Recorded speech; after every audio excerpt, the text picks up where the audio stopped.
O verão havia chegado com esplendor a Monte Vista, pequena cidade costeira que ostentava seu próprio casino reluzente, onde a elegância se misturava ao cheiro de notas novas, perfumes caros e o rumor incansável das rodas de roleta.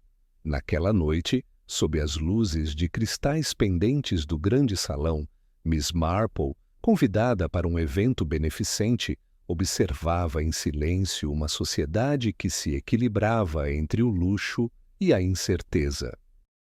Ao lado dela, sempre atento, estava o amigo fiel Oliver, um cavalheiro britânico de modos discretos, que compartilhava com ela o dom de enxergar além das aparências.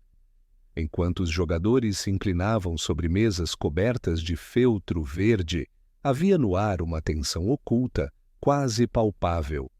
O tilintar dos copos se misturava às conversas em diferentes idiomas, e as apostas eram lançadas com um misto de confiança e desespero. Miss Marple, ainda envolta no seu xale de renda, deixava o olhar vagar de rosto em rosto. Sempre lhe fascinara o contraste. Mulheres trajando vestidos de seda cintilante, cavalheiros de smoking alinhado, todos mascarando preocupações que jamais mostrariam a luz do dia. Mas, naquela noite, o clima era diferente. Oliver murmurou: "Veja, Miss Marple. Repare naquele homem à esquerda da roleta central." Ela já o havia notado. Sir Lionel Ashbury, industrial de fama internacional, era figura conhecida nos jornais, mas nunca vira tamanha inquietação em seu semblante. O salão parecia girar ao redor dele. Perto da mesa, a esposa elegante, Lady Beatrice, não tirava os olhos de Lionel. Do outro lado, um rapaz de queixo decidido, Samuel, aguardava cada movimento com nervosismo evidente. Não longe dali, uma jovem funcionária do casino, Alice, entregava discretamente envelopes a funcionários entre as mesas. A orquestra tocava uma valsa suave quando o inesperado aconteceu. Sir Lionel reuniu toda a pilha de fichas diante de si, hesitou e, num gesto abrupto, apostou tudo em um único número. O círculo de observadores prendeu a respiração, os olhares vidrados na roleta enquanto o croupier girava a roda com precisão cerimonial. O tempo pareceu suspenso. Em segundos, o destino de Sir Lionel seria selado, mas foi então que, ao invés de alegria ou decepção, seu corpo vacilou. A mão que segurava as fichas estremeceu, seu rosto perdeu cor e, subitamente, ele tombou para trás, caindo entre os aplausos que se transformaram em gritos de espanto. Lady Beatrice correu ao seu encontro, Samuel avançou em desespero e o gerente do casino, Monsieur Bellamy, surgiu apressado pedindo calma. Miss Marple, experiente em reconhecer a diferença entre tragédia casual e artimanha, notou detalhes que escapavam à maioria. Um envelope amassado ao lado do copo de Sir Lionel, o olhar aflito de Alice recuando para a sombra, o gerente sinalizando discretamente à equipe. Não tardou para o salão ser tomado pelo murmúrio do inesperado. O industrial, aparentemente saudável, sucumbia diante de todos, e a suspeita começou a circular pelo recinto elegante. Oliver aproximou-se da amiga. "Você percebeu algo estranho, Miss Marple?" Ela respondeu em voz baixa. "Muitas coisas, meu caro, e todas elas me dizem que esta noite será lembrada não apenas por um infortúnio nas cartas, mas por segredos bem mais sombrios que aguardam para vir à tona." Enquanto o médico do casino examinava o corpo, Miss Marple recolhia com o olhar cada gesto, cada sussurro. Lady Beatrice mantinha-se firme ao lado do marido, mas seus olhos traíam preocupação e algo mais difícil de decifrar: culpa. Samuel discutia veementemente com Monsieur Bellamy acusando o ambiente estressante e as possíveis rivalidades. Alice, já pálida, desapareceu discretamente pelo corredor dos fundos. A notícia se espalhou pelos salões laterais. Sir Lionel estava morto, e com ele desmoronava a fachada de tranquilidade daquela comunidade privilegiada. Para a maioria dos presentes, a tragédia seria atribuída ao destino, ao estresse dos jogos ou a alguma debilidade desconhecida. Porém, para Miss Marple, cada pequeno detalhe era um convite ao raciocínio.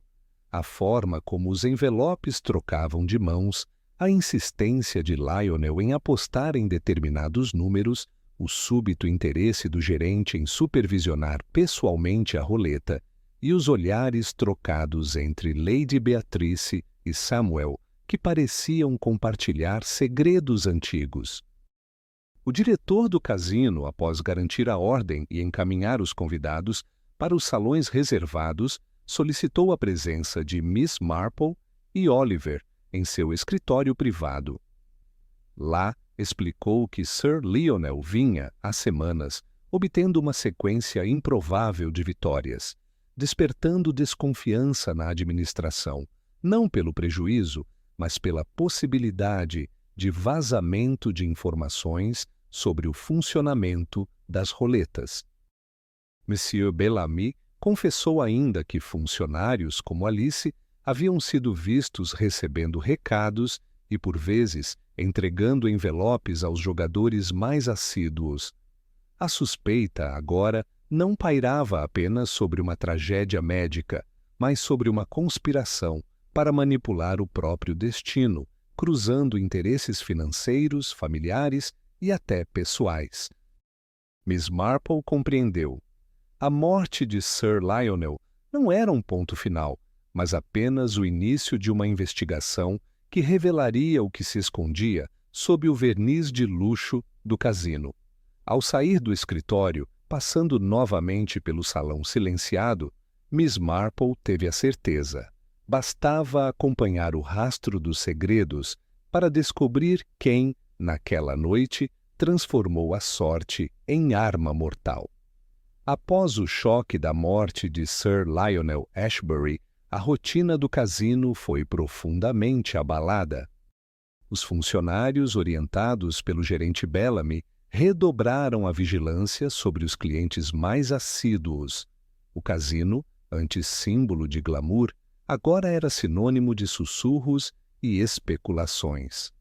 No centro das investigações, Miss Marple e Oliver dedicavam-se a examinar o padrão de comportamento dos frequentadores, principalmente a relação deles com o jogo. Desde o início, ficou evidente que Sir Lionel não era apenas um apostador ocasional.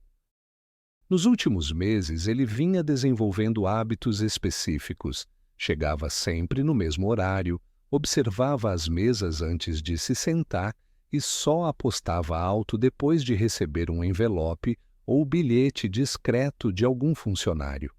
As apostas, invariavelmente, recaíam sobre números aparentemente aleatórios, mas sua sequência de vitórias já havia levantado rumores no salão principal. Bellamy, embora cauteloso, admitiu que a casa suspeitava de alguma vantagem indevida, mas não conseguiu flagrar nada concreto.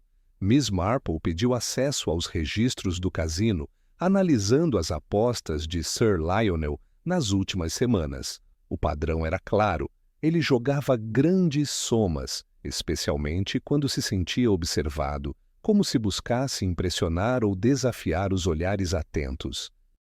O vício do jogo naquele ambiente não era só compulsão, era também uma performance, uma forma de afirmar status, poder ou mesmo superioridade intelectual. Sir Lionel, com sua autoconfiança quase teatral, parecia acreditar que possuía algum segredo capaz de domar o acaso. Conversando com funcionários e outros apostadores, Miss Marple colheu relatos que reforçavam a teoria do vício mascarado de método. Muitos viam Lionel como um exemplo de sorte inabalável, Outros diziam que ele apostava sempre com um brilho de quem sabia mais que todos. O próprio Oliver, mais pragmático, observou que Lionel raramente expressava alegria ou frustração com as vitórias e derrotas. Seu prazer estava no risco em si e não no resultado. A dependência do jogo se refletia também nas atitudes dos familiares. Lady Beatrice, embora não jogasse, era presença constante ao lado do marido. Mantinha-se próxima nas vitórias, mas se afastava discretamente nas derrotas mais severas. Samuel, o filho, demonstrava uma mistura de preocupação e ressentimento. Sabia que o patrimônio da família estava cada vez mais atrelado ao desempenho de Lionel nas mesas. Havia nos olhares trocados entre mãe e filho uma tensão silenciosa, como se ambos já tivessem tentado intervir sem sucesso. Durante as entrevistas com os empregados do cassino, Alice foi chamada a depor. A jovem admitiu que, em várias noites, entregou envelopes lacrados a pedido de Lionel, mas garantiu desconhecer o conteúdo. Perguntada se já presenciou discussões ou comportamentos fora do comum, relatou apenas o nervosismo crescente do cliente nas últimas semanas, especialmente antes das grandes apostas. Alice relatou também que Lionel insistia para receber sempre o mesmo drink antes de arriscar as maiores quantias e que jamais trocava uma palavra com ela nesses momentos. Sua atenção era sempre para o croupier e para os números do tapete verde. A análise do comportamento do croupier responsável por operar a roleta nas noites de Lionel também chamou a atenção de Miss Marple. O funcionário chamado Hugo relatou que Lionel desenvolveu uma rotina rígida. Aguardava sempre o terceiro giro da noite para apostar e recusava qualquer tentativa de conversa casual durante o ritual de jogo. Hugo descreveu Lionel como alguém meticuloso, incapaz de aceitar interferências ou desvios da rotina. Isso levou Miss Marple a suspeitar que, além do vício, havia a crença em algum tipo de sistema infalível, típico de jogadores que confundem acaso com método. Oliver, atento às observações da amiga, sugeriu investigar também a relação de Lionel com outros apostadores de alto nível. A maioria deles via Lionel como rival, outros como inspiração, mas todos notavam que ele raramente interagia fora das mesas. A solidão de Lionel era um traço comum em apostadores compulsivos. A mesa de jogo se torna o único lugar onde suas emoções encontram válvula de escape, onde o controle e o descontrole se misturam perigosamente. Nesse contexto, Miss Marple percebeu que o vício no jogo não se limitava a Lionel. Muitos frequentadores do cassino, ao perceberem o sucesso do industrial, passaram a imitá-lo, reproduzindo até mesmo seus gestos e horários na esperança de partilhar sua sorte. A obsessão coletiva pelo risco aumentou ainda mais a tensão no ambiente, tornando cada rodada de roleta um pequeno espetáculo de ansiedade e expectativa. O exame dos registros financeiros revelou que Lionel vinha transferindo grandes quantias para contas desconhecidas, o que sugeria tanto dívidas ocultas quanto tentativas de blindar parte de seu patrimônio. Lady Beatrice, pressionada por Miss Marple, confessou que o marido já havia hipotecado bens em nome de terceiros, receosa de um colapso iminente. Samuel, por sua vez, admitiu que tentara convencer o pai a buscar tratamento para o vício, mas fora ignorado repetidas vezes. O impacto psicológico do vício no jogo foi ainda mais evidente durante o velório de Lionel, organizado discretamente pela administração do cassino. Vários frequentadores comentaram, quase em tom de lamento, que ele morreu como viveu, apostando tudo até o fim. Para Miss Marple, tal frase resumia não apenas a trajetória do industrial, mas também a essência do mistério. Alguém soube explorar a compulsão de Lionel, levando-o ao limite máximo de risco e, finalmente, à morte. Concluída a análise dos comportamentos e padrões, Miss Marple apontou que o vício em jogo, além de ser a fraqueza central da vítima, havia criado o cenário perfeito para manipulação, chantagem e até assassinato. Restava, agora, investigar como o descontrole emocional, a busca por controle sobre o acaso e a necessidade de provar-se diante dos outros se entrelaçaram à rede de mentiras e interesses que emergiriam nas próximas etapas da investigação. Após mapear os hábitos de Sir Lionel e o impacto do vício, Miss Marple voltou sua atenção para o que estava por trás das cortinas do cassino, as pequenas artimanhas, segredos e alianças que possibilitam a manipulação tanto dos jogos quanto das pessoas. O desenrolar dos fatos apontava para uma conspiração mais complexa do que um simples acidente ou impulso infeliz. As ações de cada personagem na noite do crime, antes despercebidas, passaram a ser vistas sob nova luz.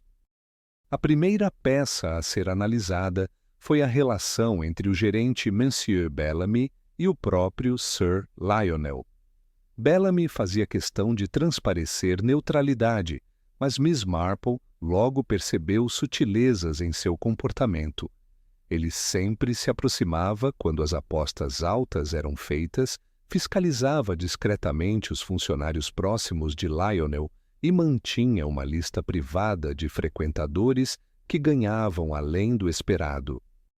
Ao revisar os registros internos, Miss Marple notou que Alice, a jovem funcionária, só era designada àquela mesa em noites específicas, as mesmas noites em que envelopes misteriosos eram entregues.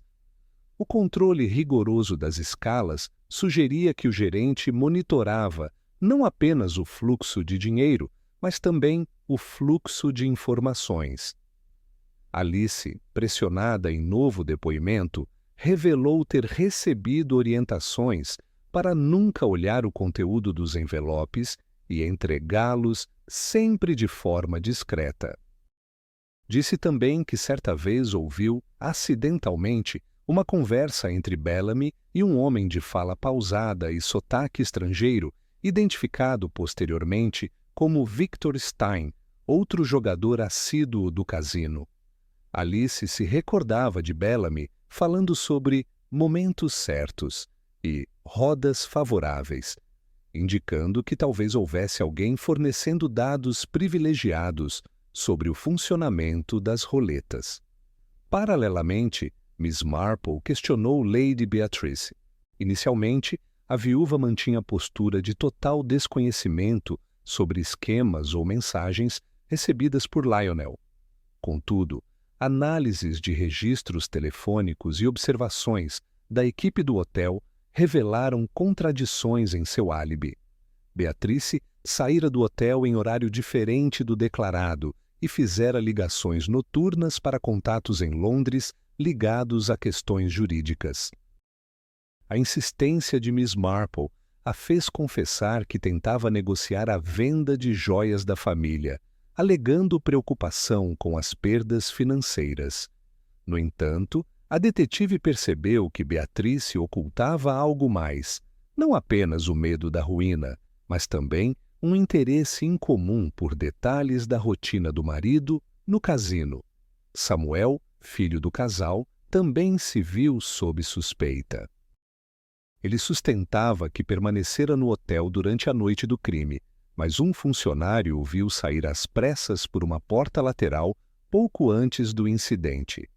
Samuel justificou-se, dizendo que precisava de ar, mas seu nervosismo era evidente. Mais tarde, descobriu-se que Samuel mantinha contato frequente com Victor Stein, trocando informações sobre tendências e probabilidades das mesas, além de dividir apostas em jogos paralelos fora do cassino. Victor, por sua vez, era um homem reservado, antigo engenheiro, que mantinha uma postura amistosa, mas distante. Apesar de sua aparente discrição, Victor era conhecido por sua habilidade em cálculos e por fornecer dicas a clientes seletos, em troca de uma porcentagem dos lucros. Bellamy, reconhecendo o potencial de Victor, havia-lhe dado acesso restrito a áreas técnicas do cassino sob o pretexto de consultoria em manutenção. Foi Victor quem observou um leve desgaste nas rodas de algumas roletas, identificando padrões que poderiam ser explorados por jogadores atentos. A informação era, então, repassada de maneira seletiva, tornando o jogo uma questão de acesso, não apenas de sorte. Miss Marple percebeu que a manipulação se dava em múltiplos níveis. Bellamy, motivado pelo equilíbrio financeiro da casa, tolerava pequenas fraudes desde que mantivesse o controle e evitasse prejuízos graves. Alice, pressionada pelas circunstâncias, tornava-se peça em uma engrenagem que não compreendia totalmente. Lady Beatrice tentava se proteger, ora omitindo fatos, ora tentando influenciar discretamente a rotina do marido. Samuel, diante da falência iminente, buscava atalhos para recuperar o que julgava seu por direito. E Victor, dono da chave para decifrar o acaso, manobrava informações para garantir vantagem a quem pudesse pagar. Na noite fatídica, todos esses elementos convergiram. Bellamy organizou as escalas de modo que Alice estivesse encarregada de Sir Lionel, garantindo a entrega de mais um envelope, supostamente com análises fornecidas por Victor. Beatrice, percebendo a ansiedade do marido e temendo a ruína, tentou convencê-lo a abandonar o jogo, sem sucesso. Samuel, acreditando que Victor poderia ajudá-lo a recuperar parte da fortuna da família, entrou em acordo para receber dicas em troca de participação nos lucros. O próprio Victor observou atentamente cada rodada, monitorando os resultados e sugerindo momentos ideais para apostas volumosas. Miss Marple reconstruiu o passo a passo. Lionel recebeu mais um envelope antes de sua última aposta. O conteúdo, embora jamais recuperado, provavelmente continha instruções precisas, ou talvez um alerta velado sobre um possível risco. Ao mesmo tempo, Alice relatou que o drink de Lionel, sempre igual, apresentava naquela noite um leve cheiro adocicado, distinto do habitual. Bellamy, atento ao movimento do salão, demonstrou inquietação após a queda de Lionel, instruindo rapidamente os funcionários a limpar vestígios e recolher objetos deixados nas mesas. O cenário que se formava era o de uma armadilha sofisticada. A ilusão de controle sobre o acaso servia como isca para manipular o comportamento da vítima. A entrega de informações privilegiadas dava a Lionel uma falsa sensação de segurança e domínio, tornando-o mais vulnerável a decisões impulsivas. O verdadeiro controle, no entanto, permanecia nas mãos de quem detinha o acesso aos bastidores do cassino. Ao finalizar a análise dos depoimentos, Miss Marple destacou que todos tinham interesse direto ou indireto em manipular os acontecimentos daquela noite. Uns buscavam lucro, outros sobrevivência, outros ainda justiça pessoal ou proteção familiar. O assassinato, portanto, não era resultado de ódio súbito ou descontrole, mas sim de uma cadeia de manipulações, chantagens e pequenas concessões que, somadas, culminaram na tragédia. Miss Marple concluiu: para compreender o crime, não bastava identificar o autor material, mas mapear a rede de influências e mentiras que permitiu transformar um vício pessoal em ferramenta de destruição. O próximo passo seria entender como as relações de poder e interesse moldaram a dinâmica do cassino e serviram de terreno fértil para a fatalidade. O escândalo da morte de Sir Lionel reverberou por toda Monte Vista, mas, dentro do cassino, o silêncio era ainda mais eloquente do que os rumores espalhados pela cidade.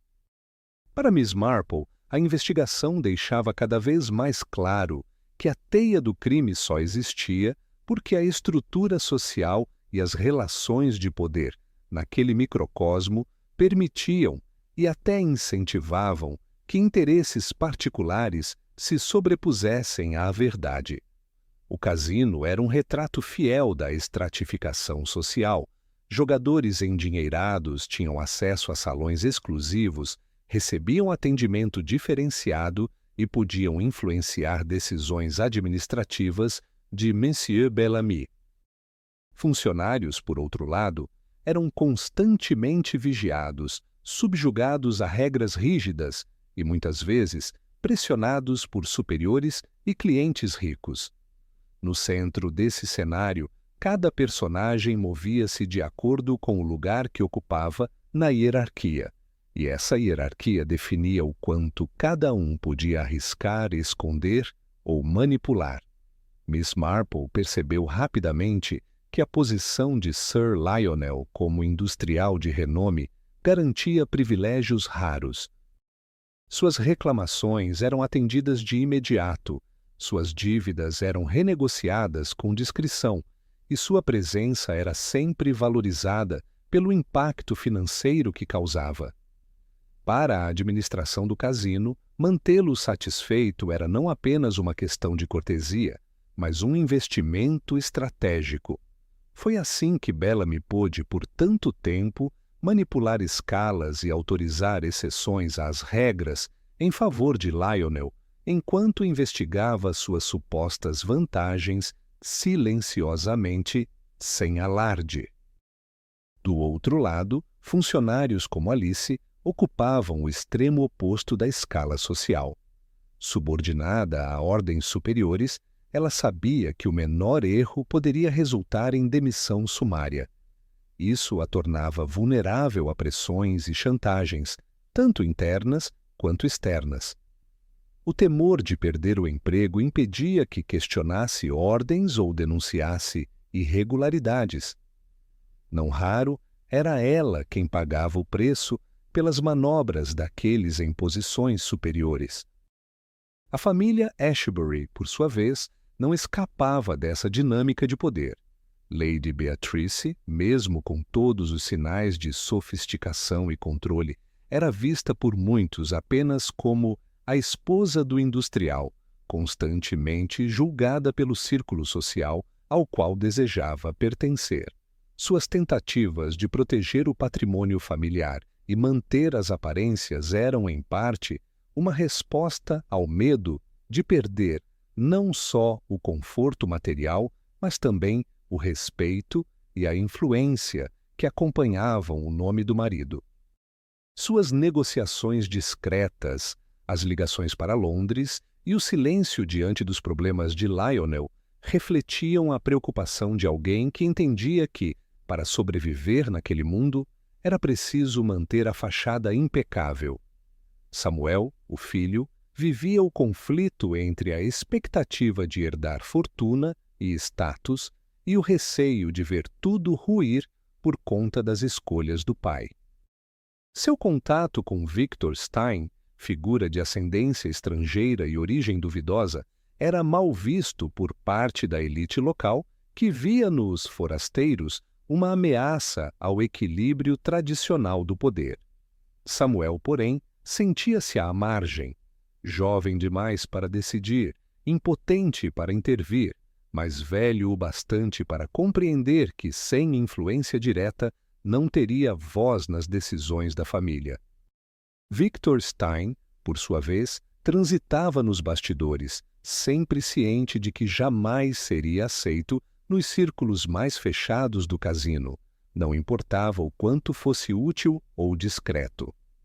Sua posição de consultor técnico e informante era tolerada por Bellamy porque ele era conveniente. Fora dali, Victor era ignorado ou tratado com desconfiança pelos clientes abastados. Seu conhecimento prático sobre roletas e padrões de funcionamento era visto ao mesmo tempo como recurso e ameaça. Ao final, seu poder era real, mas sempre limitado à sombra, nunca à luz dos holofotes.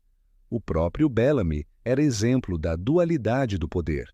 Como gerente, comandava com mão de ferro, mas também era refém dos donos do cassino e dos clientes VIP. Seu papel exigia equilíbrio constante entre manter a ordem, garantir os lucros e preservar a reputação da casa. Isso explicava por que, mesmo ao desconfiar de irregularidades, preferiu agir nos bastidores e controlar danos ao invés de expor imediatamente qualquer escândalo. O jogo entre classes se manifestava, inclusive, no tratamento dispensado à investigação. Quando Miss Marple e Oliver solicitaram informações e acesso a documentos, foram prontamente atendidos. Afinal, a presença de uma senhora distinta do interior inglês era vista como curiosidade, não ameaça. Isso mudou quando Miss Marple começou a fazer perguntas que poderiam comprometer membros da elite local. A cortesia inicial deu lugar a evasivas, olhares desconfiados e tentativas sutis de restringir seu acesso às informações mais sensíveis.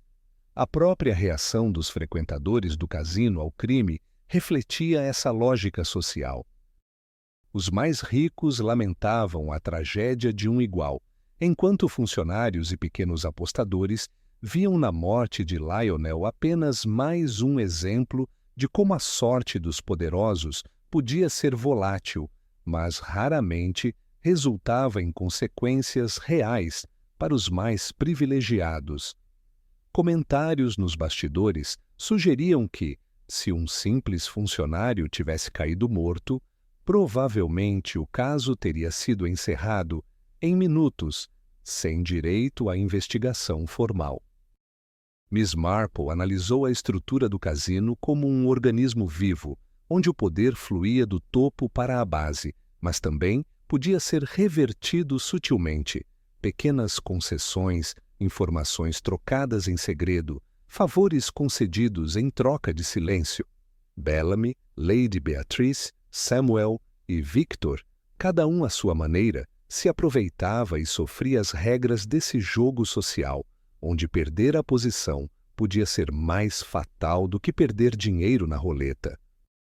Naquela noite, ao revisar suas anotações com Oliver, Miss Marple destacou: o verdadeiro segredo deste caso é entender quem realmente tinha poder para mudar o rumo das coisas. Nem sempre é quem parece comandar o salão. Para a detetive, a dinâmica de classes não apenas facilitou o crime, mas também criou o clima de silêncio, medo e cumplicidade que o sustentou até o fim. Com os papéis sociais claramente definidos e o jogo de interesses escancarado, Miss Marple sabia que a resolução do mistério exigiria desmantelar não só o plano do assassino, mas também a teia de privilégios e omissões que permitiu que tudo acontecesse. O próximo passo seria desvendar como a justiça e a ganância se entrelaçaram nessa estrutura, levando ao desfecho fatal daquela noite inesquecível. Com a rede de relações desvelada, Miss Marple passou a observar como a busca pela justiça se chocava constantemente com a ganância dos envolvidos. No universo do cassino, a linha entre ética e ambição era tênue, e o interesse financeiro parecia sempre prevalecer diante de qualquer senso de reparação ou verdade. A primeira constatação surgiu ao analisar o comportamento de Monsieur Bellamy após a morte de Sir Lionel. O gerente, pressionado por proprietários e acionistas, tratou rapidamente de conter a crise, zelando, antes de tudo, pela reputação da casa.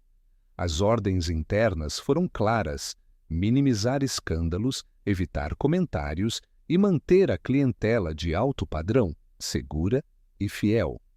Nenhuma informação sobre investigações ou suspeitas deveria ser transmitida à imprensa ou mesmo a funcionários de escalão mais baixo. A imagem do cassino era o ativo mais valioso e, diante de uma morte suspeita, a prioridade máxima era preservar o negócio, não buscar a justiça pelo ocorrido. Lady Beatrice, no luto discreto e calculado, também agiu motivada menos por saudade do marido do que por receio de perder posição social e patrimônio.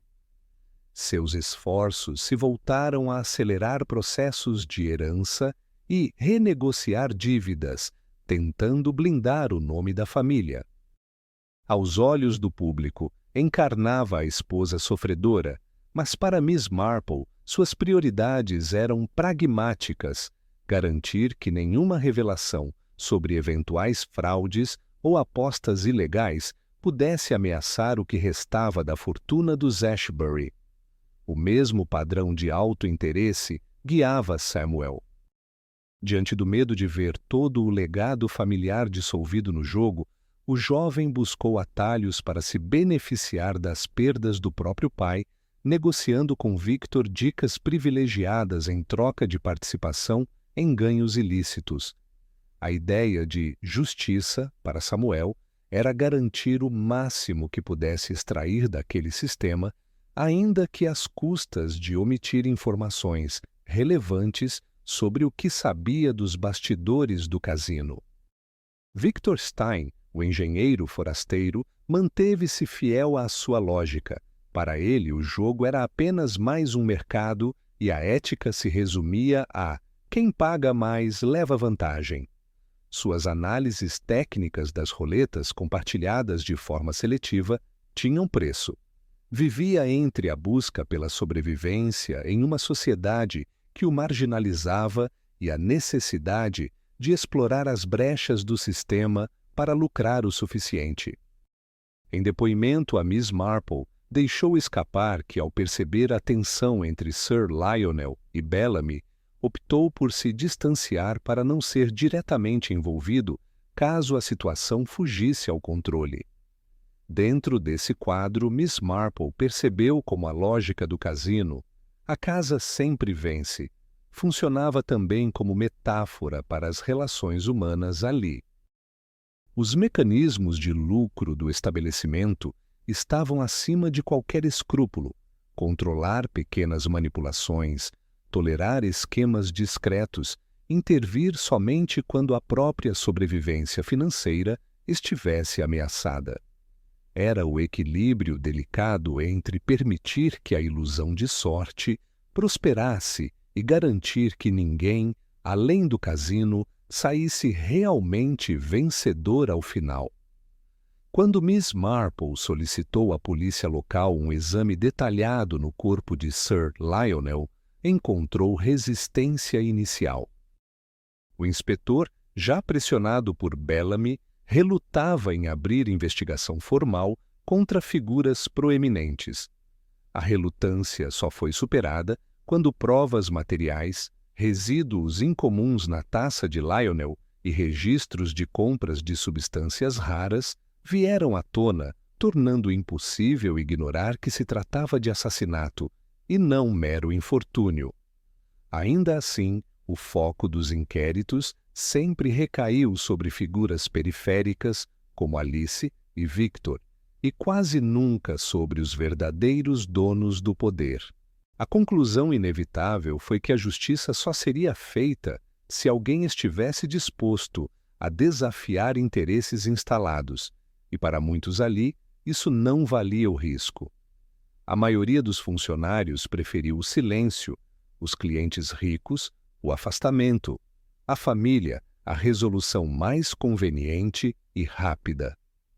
Apenas Miss Marple e Oliver, livres de compromissos com aquele universo, seguiram buscando cada detalhe que pudesse desvendar a cadeia de acontecimentos que levou Sir Lionel à morte. A própria maneira como o crime foi planejado mostrava o quanto a ganância moldava as escolhas. A manipulação da sorte de Lionel foi calculada para que ele apostasse tudo no momento certo, apostando não apenas dinheiro, mas reputação e estabilidade familiar. O veneno fora administrado de modo a coincidir com sua aposta máxima, garantindo que qualquer falha pudesse ser atribuída ao estresse, à pressão ou ao acaso, jamais à ação de terceiros. O exame final das evidências, envelopes, mensagens, registros financeiros e testemunhos, revelou uma operação orquestrada para, no limite, garantir que o cassino não fosse prejudicado por eventuais grandes perdas de um único cliente. Bellamy, ao perceber que Lionel poderia ameaçar o equilíbrio da casa, arquitetou o golpe que não apenas eliminou o risco financeiro, mas também serviu de aviso a qualquer outro frequentador que se julgasse acima das regras do jogo. O crime, portanto, era menos pessoal do que sistêmico, uma resposta do próprio sistema para preservar-se a qualquer custo. Quando Miss Marple expôs suas conclusões aos presentes, enfatizou: "Neste salão, a justiça verdadeira só será feita quando a ganância for superada pelo senso de humanidade. Enquanto o lucro for o único valor, a tragédia será sempre o desfecho inevitável." Suas palavras ecoaram entre rostos sérios, pois todos sabiam, ainda que em silêncio, que aquela era a única verdade incontestável em Monte Vista. O impacto da revelação obrigou as autoridades a agir. Bellamy foi afastado, a polícia intensificou investigações sobre práticas irregulares e a administração do cassino foi forçada a revisar protocolos. Mas para muitos, a lição mais importante permaneceu oculta sob o brilho das luzes. Em um universo guiado pelo desejo de vencer a qualquer preço, a justiça é, quase sempre, apenas um detalhe inconveniente, e a ganância, o verdadeiro mestre do jogo.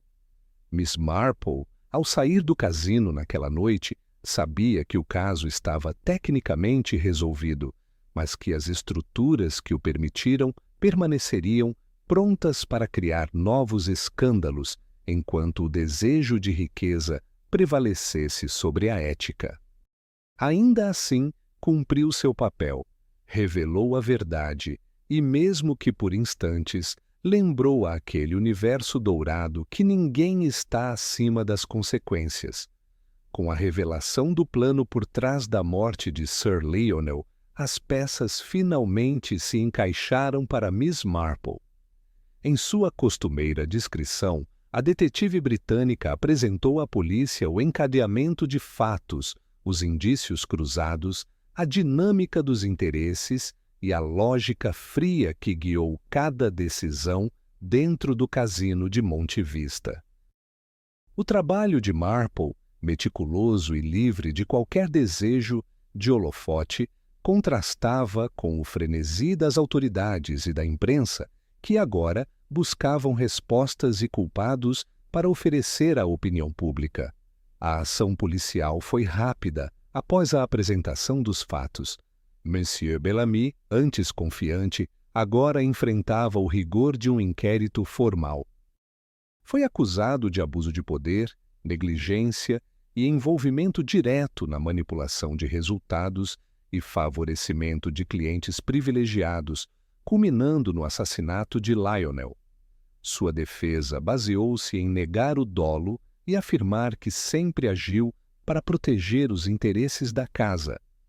Mas a soma de provas e testemunhos, principalmente das escalas alteradas e do acesso privilegiado à área técnica do cassino, complicou sua situação.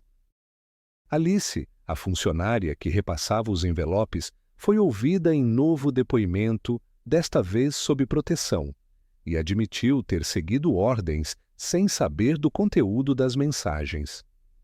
O temor de retaliação e a necessidade do emprego fizeram com que ocultasse detalhes relevantes, mas sua colaboração para a investigação acabou por atenuar as consequências para ela.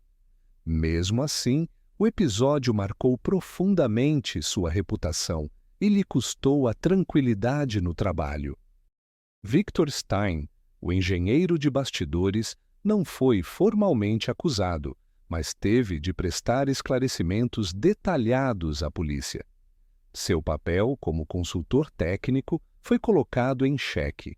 Embora não tenha participado diretamente do assassinato, sua oferta de informações privilegiadas a clientes, em troca de ganhos pessoais, foi vista como fator que permitiu que o sistema de manipulação se perpetuasse. Acabou demitido, deixando Monte Vista sob olhares de desconfiança. A família Ashbury enfrentou mudanças radicais.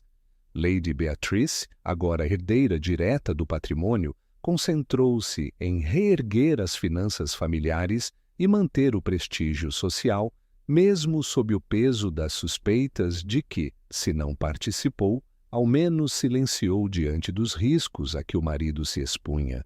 Suas tentativas de acelerar processos de herança e renegociação de bens acabaram parcialmente frustradas, já que a justiça determinou bloqueios até a conclusão do caso.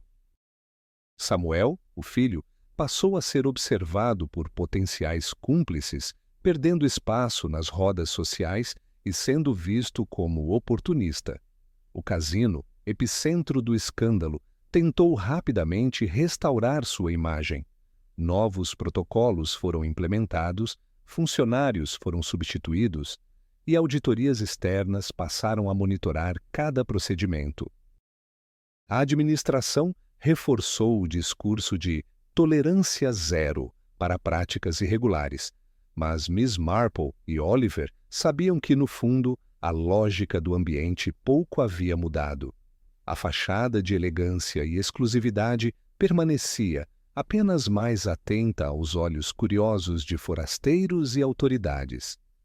O impacto da investigação foi sentido além das fronteiras do casino. Frequentadores tradicionais passaram a desconfiar do sistema, surgiram debates sobre regulação e transparência nos jogos de azar, e outras casas de entretenimento foram pressionadas a adotar medidas preventivas. O escândalo serviu de exemplo, ainda que temporário, sobre os riscos do excesso de poder concentrado e da ausência de controles eficazes sobre as operações de alto valor. Para Miss Marple, a satisfação vinha menos da resolução técnica do crime e mais da sensação de justiça, ainda que parcial. O caso de Monte Vista serviu de alerta para todos. Em ambientes onde o dinheiro dita as regras, a ganância sempre buscará um caminho e, se não for enfrentada, continuará a criar vítimas. Ela sabia, contudo, que o papel do detetive não era reformar sistemas inteiros, mas iluminar, caso a caso, as zonas de sombra onde o erro, o crime e a tragédia prosperam. Antes de deixar Monte Vista, Miss Marple e Oliver visitaram uma última vez o salão principal do casino. O clima de tensão tinha cedido lugar a uma calma artificial, típica de lugares que passaram recentemente por um terremoto. Os olhares dos funcionários, agora mais cautelosos, e o comportamento dos jogadores, discretamente atentos a tudo ao redor, evidenciavam que as lições do caso ainda estavam sendo assimiladas. Alice, mais reservada, agradeceu discretamente à detetive pela compreensão e pelo cuidado com que conduziu as entrevistas, mesmo diante das pressões. O diretor interino do casino, incumbido de reconstruir a credibilidade da casa, solicitou uma reunião com Miss Marple. Queria entender quais medidas poderiam ser tomadas para evitar novas tragédias. A detetive foi pragmática. Recomendou transparência nos processos, rotação frequente das equipes, limites rígidos para o acesso a informações privilegiadas e criação de canais seguros para denúncias. Deixou claro que nenhum sistema é totalmente à prova de desvios, mas a vigilância constante e o incentivo à ética podem, ao menos, dificultar esquemas similares. Antes de partir, Oliver questionou a amiga. Você acha que aqui voltarão a acontecer coisas assim? Miss Marple sorriu, com aquele jeito que mistura ironia e doçura. A natureza humana é o verdadeiro jogo de azar, Oliver. Mudam as casas, mudam os nomes, mas enquanto houver vaidade, ambição e segredos, sempre haverá mistérios à espera de serem desvendados. O caso foi encerrado formalmente semanas depois, com a condenação de Bellamy e a exoneração dos funcionários envolvidos. O nome de Sir Lionel Ashbury tornou-se lenda local, lembrado tanto por sua sorte nas mesas quanto pelo escândalo que desencadeou. O episódio, narrado e debatido entre moradores e visitantes, ganhou contornos de fábula. A história de um homem que apostou tudo e perdeu para o próprio sistema que acreditava dominar. Ao regressar para sua pacata vila, Miss Marple levava mais uma lição sobre a complexidade do mundo e sobre os dilemas da justiça em ambientes onde o interesse privado tende a eclipsar o coletivo. Sua atuação em Monte Vista seria para sempre lembrada como a de alguém que não se intimida diante do poder ou das aparências, e que entende que a verdadeira vitória está, muitas vezes, em trazer a verdade à luz, mesmo quando esta só resplandece por um breve momento antes que o mundo volte ao seu ritmo habitual. Assim, em meio a despedidas discretas e promessas de cartas futuras, Miss Marple e Oliver deixaram Monte Vista. O casino retomou sua rotina, a cidade seguiu adiante, mas o eco da investigação permaneceu, sutil, em cada olhar, em cada lance, em cada segredo não dito. Porque, onde quer que a sorte e a ganância caminhem juntas, sempre haverá espaço para a justiça, desde que haja olhos atentos para enxergar além do óbvio. E assim, mais um mistério foi desvendado. Mas quantos outros ainda esperam por respostas? Se gosta desse tipo de investigação, inscreva-se no canal e ative as notificações para não perder os próximos casos. Quer apoiar o canal? Deixe um super obrigado e ajude a trazer mais mistérios intrigantes. Nos vemos na próxima investigação.